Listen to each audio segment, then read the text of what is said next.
What is emotional discomfort? How do you deal with it? And more importantly, should you deal with it? That's what I'm talking about this week on Let's Talk About Mental Health, the weekly podcast about looking after your mental health with simple ideas you can put into practice immediately. So get comfortable and let's talk about mental health. Hello and welcome to episode 132, and thanks so much for joining me. I'm Jeremy Godwin and I talk about looking after your mental health. I spent most of the 2010s dealing with severe anxiety and depression after a breakdown in late 2011, and that led me to want to learn more about my mental health. So I went back to school and studied psychology and sociology, and now I share simple tips for how to improve your mental well-being from someone who actually understands what it's like to go through mental health challenges. Each episode, I look at how to improve one specific aspect of your well-being. This episode is all about discomfort, and I'll be talking about what discomfort is and what it isn't, why learning to live with discomfort matters, and how to use discomfort to help you to grow. So let's talk. Very quickly before I begin, I'm happy to announce that my transcripts are now also available in Italian, as well as English and Spanish. Someone reached out to me asking if it was something we could work on together, and so from episode 130 onwards, you can now read my work in Italian. So, ciao tutti and welcome. All right, let's get into today's topic. So, I usually begin by introducing the topic, then diving into definitions, which I will get to in a bit. But I'm going to start a little differently today by sharing a very personal and recent story about discomfort for a few minutes. I had an experience last week that made me feel so much emotional discomfort it wasn't even funny. And I'm going to share it here because even though doing so fills me with discomfort and dread, I'm committed to being open about the ongoing ups and downs that we all face from time to time, myself included, as we go through our own healing journeys. This goes out on May 22nd, 2022, and so 2 weekends ago it was Mother's Day here in Australia and many other countries. Anyone who follows me on Instagram probably knows a bit of what I'm about to discuss, but I'm also going to talk about what happened after that post. So, Mother's Day hit me like a ton of bricks this year emotionally, and I was not even remotely prepared for it. For a bit of background, my mother and I had been estranged for 7.5 years until mid-2020 when her health declined, and a family member asked me to talk with her. I agreed because it seemed like the right thing to do with the world on fire thanks to the pandemic. Plus, I was dealing with my grief at the loss of our cat around the same time, and that shifted my perspective on a lot of things. Unfortunately, my mother is even more of a nasty and mean-spirited person than ever, and as time progressed, it became harder and harder to continue to expose myself to her toxic behavior. So, in December 2021, I made the decision to stop talking to her again. It wasn't easy, but it was the best choice I could make for the sake of my mental health. That means that this year was the first Mother's Day since that happened. And I suddenly found myself becoming really emotional, especially seeing all the lovely messages people were posting on social media about how great their mother is. For those of us who have parents who aren't great, we often have to navigate these types of days in a thoughtful way because they can be triggering. I certainly don't begrudge anyone who has a great relationship with a parent, but it can be tough to see sometimes. Anyway, on the Monday, which was Sunday still in North and South America, it seemed to be even harder to see these types of messages online, and I was an emotional mess. Plus, I had just rewatched Heartstopper on Netflix, which is fantastic, by the way, and all the positive, supportive parents in that just seemed to remind me that I didn't ever have that from either parent, and I ended up feeling really emotional. Usually I'm fine, but to be honest, my feelings on all of that are more something I've suppressed than actually dealt with.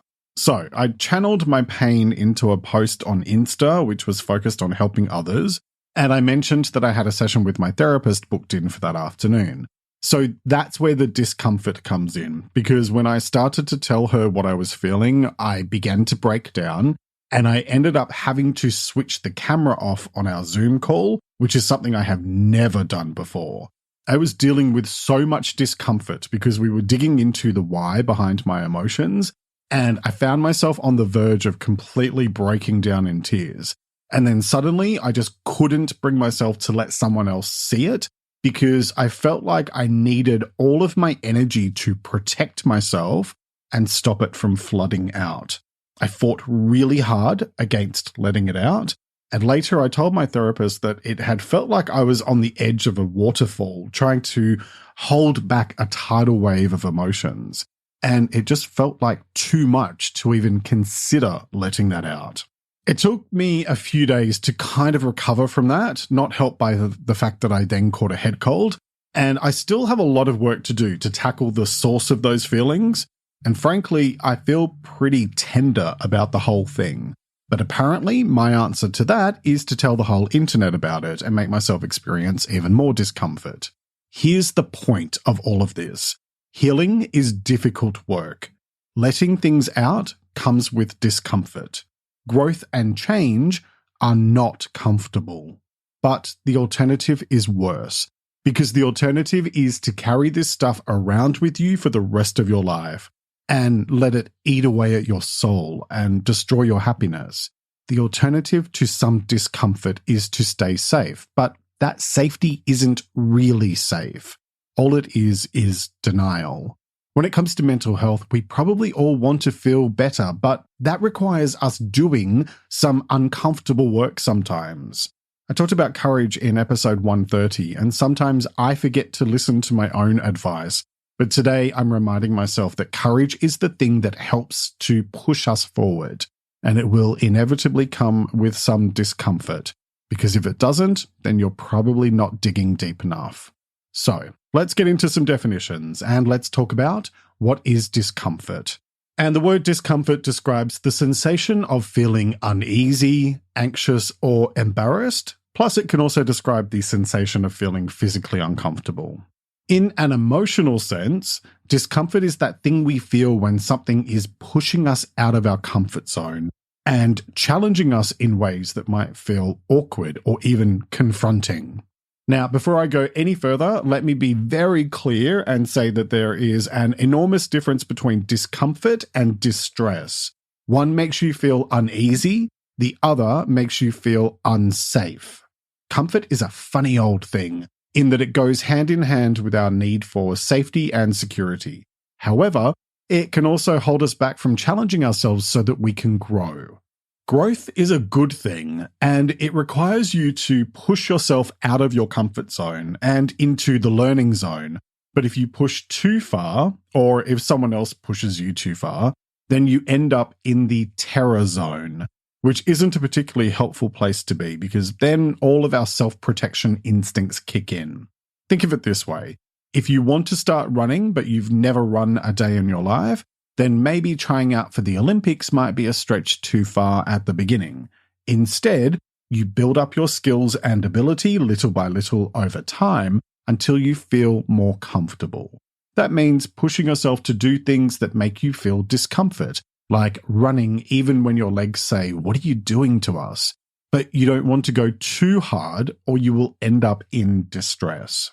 When we feel confronted or challenged, we can often react with emotional responses like fear, insecurity, resistance, withdrawal, denial, and even outright hostility, whether that's towards someone else or even towards yourself. But those reactions aren't necessarily a bad thing. They're simply showing you that you have some strong feelings, and strong feelings are a sign that something needs your attention. Which, funnily enough, brings me to the next part of today's topic, why learning to live with discomfort matters.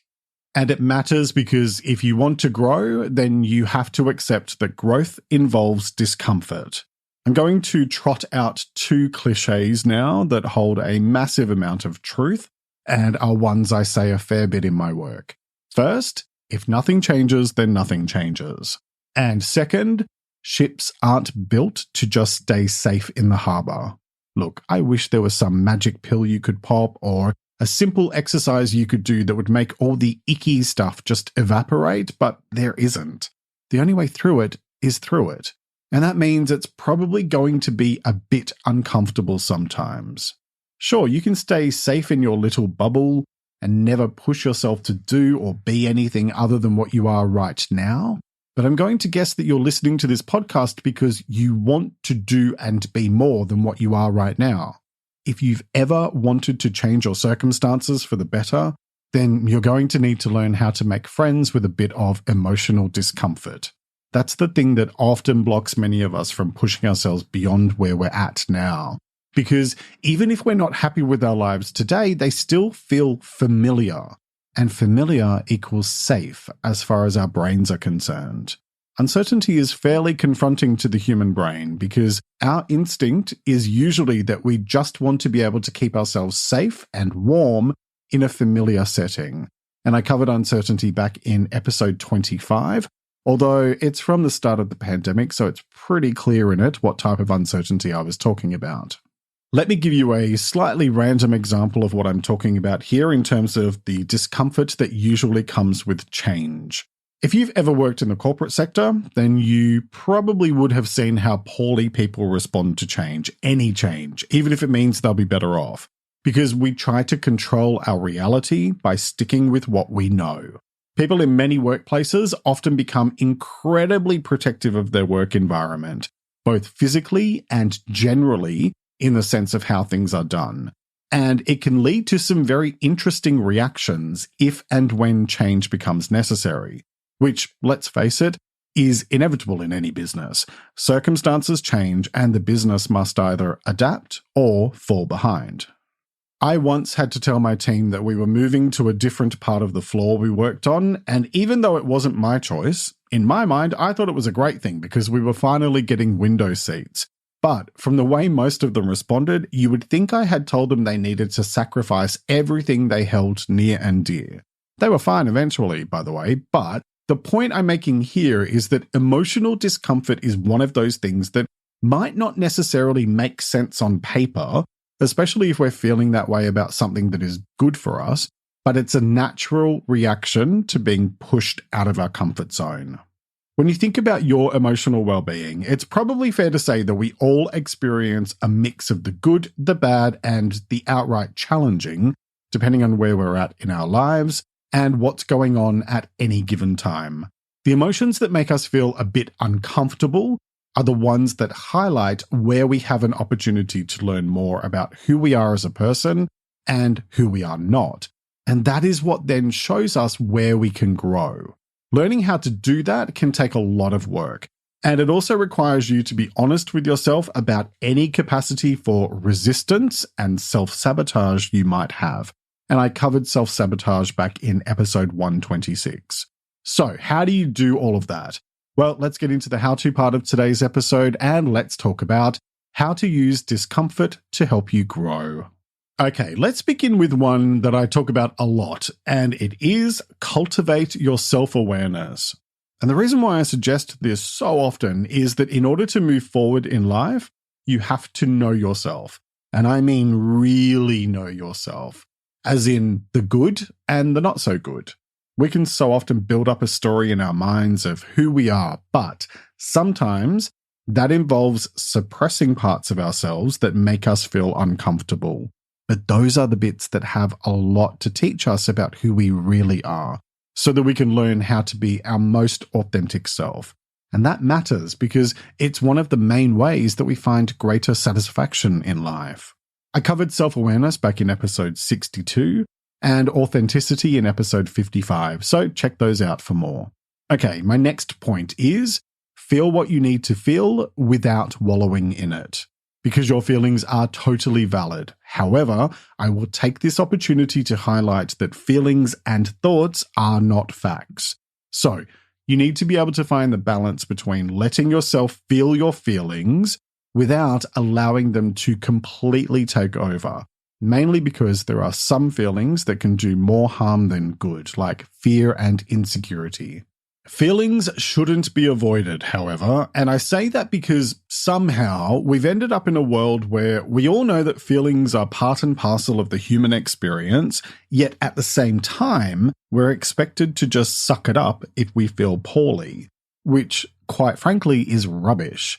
I don't think any of us should be purely driven by our feelings, because then we'd end up with a whole bunch of narcissistic, self-absorbed people walking around. But at the same time, denying your feelings is a futile endeavor. Denial does not help you, and it doesn't help anyone else either. The best way to approach feelings is to be conscious about finding a balance between emotions and logic, because the decisions that you make in life should engage both your head and your heart in equal measure. I covered feelings back in episode 28 and finding balance in episode 49, if you'd like to explore those topics in more detail. Okay, so speaking of feelings, my next point is know that feeling discomfort is part of growth. And I've made this point a few times today, and I'm going to make it more specifically here, primarily because I can say it all I like, but unless you believe it, then it probably won't help one way or the other. I want you to think about all the skills that you've developed over time to get to the point in your life where you're at now.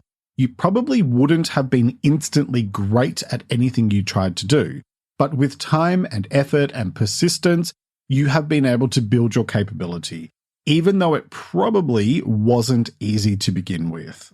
If you had just given up at the first sign of discomfort, then you wouldn't know what you know now, or be able to do what you can do now.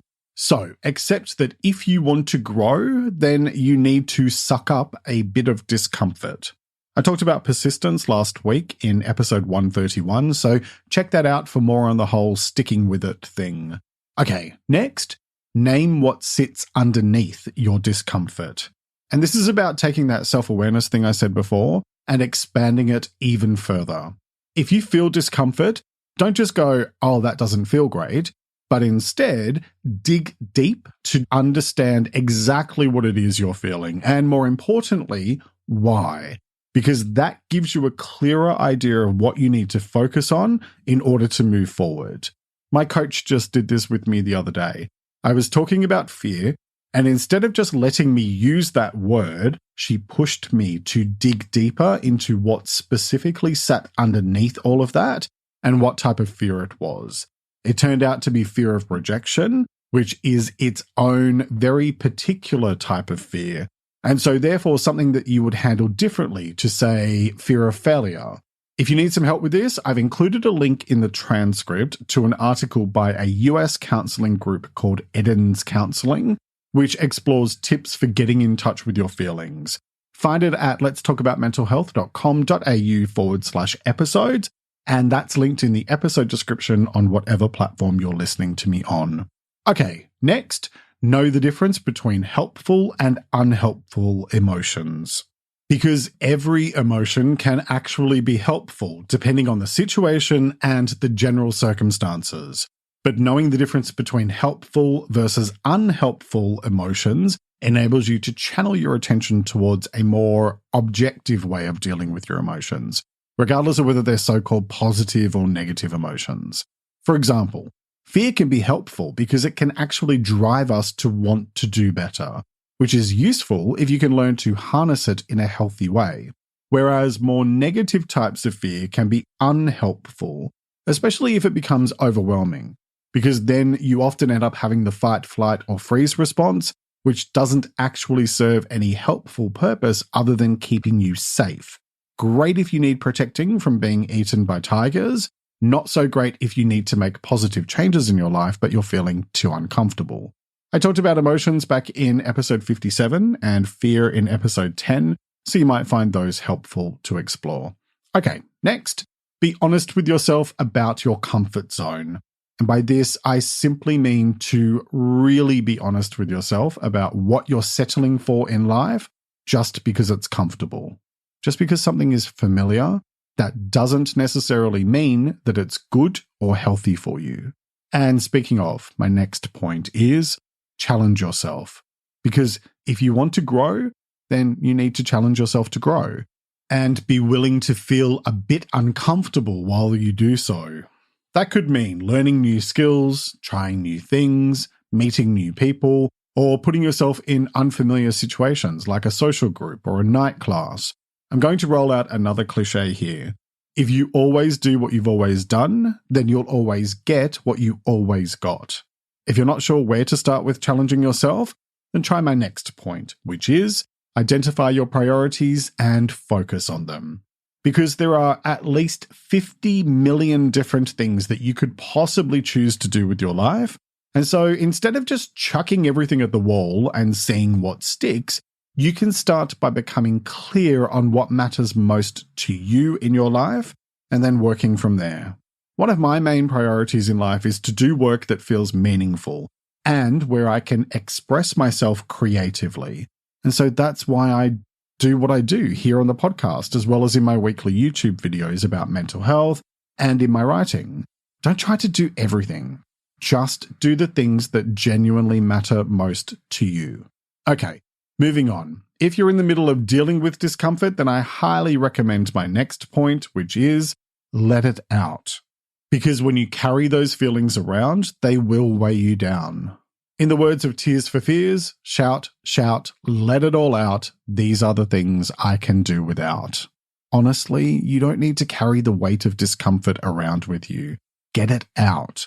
Talk to someone you trust or journal to process your feelings. You could also get support by working with someone like a coach or a counselor, which is my preferred approach because I like the more objective nature of that type of interaction. Okay, so my next point is all about dealing with the discomfort that comes with confronting your discomfort, and it is take small steps because you cannot go from 0 to 100 in the blink of an eye. All things take time, and instead of rushing yourself, which can set you up for failure, instead take things one step at a time so that you can learn to become more comfortable with discomfort, little by little. And having said all of that, there is one more thing I want to be very clear about, which is that if your discomfort has progressed more into distress, seek support as soon as possible from an appropriate professional like a doctor or counselor. I say this because emotional distress can very quickly spiral out of control and is often a hallmark of conditions like depression and anxiety. So please ensure that you get some help if you're experiencing a high level of emotional distress. Because when it comes to discomfort and mental health, what it all boils down to is this. Life is not comfortable. Well, it can be, but when we're comfortable, we're not challenging ourselves. And when we're not challenging ourselves, then we're not growing. The whole point of life is to be the very best version of yourself possible. And you do that by challenging yourself to grow a little each day. That's going to come with a side order of discomfort every now and then. However, instead of being a bad thing, it's actually a sign that we're pushing ourselves out of our comfort zone and making choices that are going to help us to evolve. The choice is yours, as it is with all things related to your well-being. So, what choice will you make today? Each week I like to finish up by sharing a quote about the week's topic, and I encourage you to take a few moments to really reflect on it and consider what it means to you. This week's quote is by an unknown author, and it is, "Comfort is the enemy of progress." Let me repeat that. Comfort is the enemy of progress. All right, that's nearly it for this week. Next week, I'll be talking about self-control. If we were to just act on every single thought or impulse we have, then the world would be a big old mess. However, the other end of that spectrum is not to go too far from being your true, authentic self, because then you deny yourself your own reality, and that takes away from your life satisfaction. So how do you find the balance? And what actually is healthy self-control? Well, next time I'll be talking about what self-control is and what it isn't, why self-control matters, and how to develop a healthy sense of self-control. I hope you'll join me for that episode, which will be released on Sunday, the 29th of May, 2022. If this episode helped you, then I'd love it if you left a 5-star review on the platform you're listening to me on, or head over to my Instagram at LTA Mental Health and let me know. And if you'd like to support me and my work, then I have a Patreon where I offer exclusive benefits for my supporters. You'll find the link in the episode description, plus it's linked on my website at letstalkaboutmentalhealth.com.au. where you can also sign up for my free newsletter where I share a quick dose of mental health inspiration every Thursday. And I also have a YouTube channel where I publish new videos every Wednesday. So if you'd like even more content about looking after your mental health, join me over there, and that's linked in the episode description as well. Thank you very much for joining me today. Look after yourself and make a conscious effort to share positivity and kindness out into the world, because you get back what you put out. Take care and talk to you next time. Let's Talk About Mental Health is proudly produced by Reconnaissance Media, helping you find meaning and gratitude. For more information, visit reconnaissancemedia.com.